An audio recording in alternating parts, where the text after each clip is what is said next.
নমস্কার বন্ধুরা, বিন্দাস রান্নাঘরের চ্যানেলে সম্পা সবাইকে স্বাগত। এখানে আমি আজকে বরবটি নিয়ে নিয়েছি।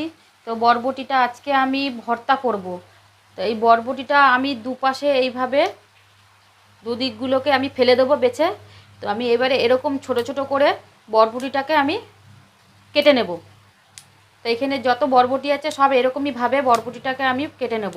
কেটে আমি পরিষ্কার করে ধুয়ে নেব। বরবটিটা ছোট ছোট করে টুকরো করে কেটে পরিষ্কার করে আমি ধুয়ে নিয়েছি। তো এখন আমি বরবটিটাকে সিদ্ধ বসিয়ে দেবো জলের মধ্যে। তো এখানে আমি কড়াই বসিয়ে দিয়েছি। কড়াইয়ের মধ্যে আমি বরবটিটা দিয়ে দিয়েছি। আমি জল দিয়ে দিচ্ছি। বেশি জল দেবো না, অল্পই জল দেব। জল দিয়ে এখন আমি বরবটিটাকে একটু নাড়া দিয়ে দেব। একটু নাড়া দিয়ে আমি ঢেকে দেব। কম আঁচ করে দেব। কম আঁচ করে ঢেকে দেব। 5 মিনিট আমি ঢাকা দিয়ে রেখে দেবো। তো আমি 5 মিনিট পরে ঘুরে এসেছি। তো এখন আমি ঢাকনাটা খুলে দেখব। বরবটির জল সব টেনে গেছে। বরবটির জল টেনে গেছে। তো এইভাবে জলটা একবারে কড়াইতেই টানিয়ে নেব। আর যাতে একটু জল না থাকে, জল থাকলে বরবটিটা একটু যখন ভর্তাটা করব একদম নরম হয়ে যাবে। তো এখন আমি বরবটিটাকে একটা থালের মধ্যে ঢেলে নেব। আমি আবার কড়াই বসিয়ে দিয়েছি। তো কড়াইয়ের মধ্যে আমি এখন সর্ষের তেল দিয়ে দেবো। বরবটির ভর্তা করতে আমি সর্ষের তেলই ব্যবহার করব।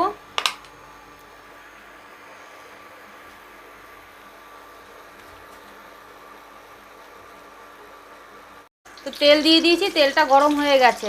এখন আমি এর মধ্যে এখানে আমি 4টে শুকনো লঙ্কা দিয়েছি। 4টে শুকনো লঙ্কা আমি এখন ভেজে নেব। শুকনো লঙ্কাটাকে একটু হালকা লাল লাল করে ভেজে নেব, খুব একটা লাল করে ভাজবো না। আর শুকনো লঙ্কাটা পুড়ে গেলেও চলবে না। শুকনো লঙ্কাটা ভাজা হয়ে গেছে, এখন আমি তুলে নেব। এখানে আমি কয়েক কোয়া রসুন নিয়ে নিয়েছি। রসুনটাকে আমি তেলের মধ্যে ভেজে নেব।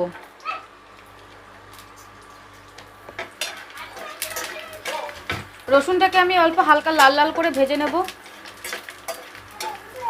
এই বরবটির ভর্তা গরম গরম ভাতের সঙ্গে খুবই ভালো লাগবে। আর এইভাবে বরবটির ভর্তা রসুন শুকনো লঙ্কা দিয়ে করে খেয়ে দেখবেন, খুবই ভালো লাগবে। তো রসুনটা অল্প লাল হয়ে এসেছে, আমি আর অল্প লাল করব। রসুনটা একটু লাল লাল করে ভাজা হয়ে গেছে। দেখুন রসুনটা এই যে হালকা লাল হয়ে গেছে, রসুনের গায়ে এরকম লাল লাল দাগ হয়েছে। তো আমি রসুন ভাজাটা ছেড়ে দিয়েছি। এখন আমি রসুনের মধ্যে এর মধ্যেই আমি এখানে পেঁয়াজ কুচি রেখেছিলাম, একটা বড় সাইজের পেঁয়াজ কুচিটা আমি দিয়ে দেব।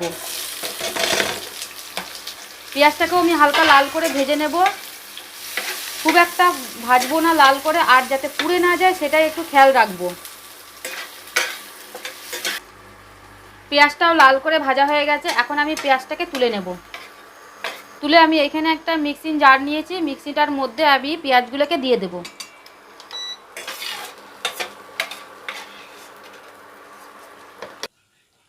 আমি পেঁয়াজগুলো এই বাটিটার মধ্যে ঢেলে নিয়েছি। তো এখন আমি এর মধ্যে পরিমাণ মতো নুন দিয়ে দেব। পরিমাণ মতো নুন দিয়ে দিলাম। আর দিয়ে দেবো এখানে আমি 2খানা শুকনো লঙ্কা দিয়ে দেব।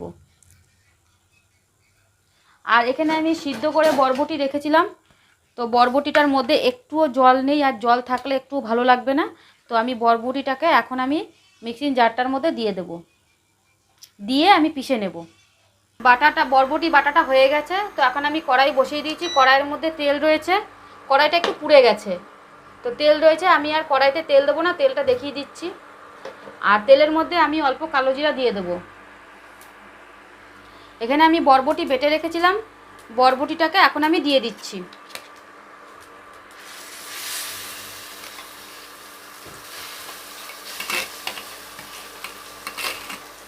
বরবটি বাটাটা দিয়ে আমি এভাবে নেড়ে নেব।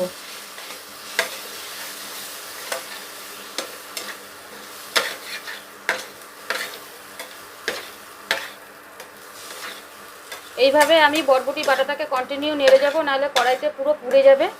আর কড়াইটা আমার আগে দিয়ে একটু পুড়ে গেছে পেঁয়াজ ভাজতে গিয়ে। তো এইভাবেই আপনারা বরবটি ভর্তা করে খান, খুবই ভালো লাগবে। আর বরবটি ভর্তা করে আমি ওপর দিয়ে চিলি ফ্লেক্স ছিটিয়ে দিয়েছি। তো আপনারা আপনাদের মতন ঝাল অনুযায়ী খাবেন। আমি 2টো শুকনো লঙ্কা বেটে দিয়েছিলাম, আর আপনারা চাইলে কাঁচা লঙ্কাও বেটে দিতে পারেন। তো আমি এটা মিক্সিতে পিষেছি, তো আপনারা চাইলে শিলে পিষে নিতে পারেন, আর শিলে পিষলে একটু ভালো স্বাদ হবে। তো এইভাবেই আপনারা বরবটি ভর্তা করে খান, খুবই ভালো লাগবে। আর অবশ্যই ভিডিওটি লাইক করবেন, কমেন্ট করে জানাবেন কেমন হয়েছে আমার বরবটি ভর্তা। আর যারা এখনও সাবস্ক্রাইব করেননি তাদেরকে এখনও অনুরোধ করছি সাবস্ক্রাইব করে দিতে। তো আমি ভিডিওটা এখানেই শেষ করছি। নমস্কার।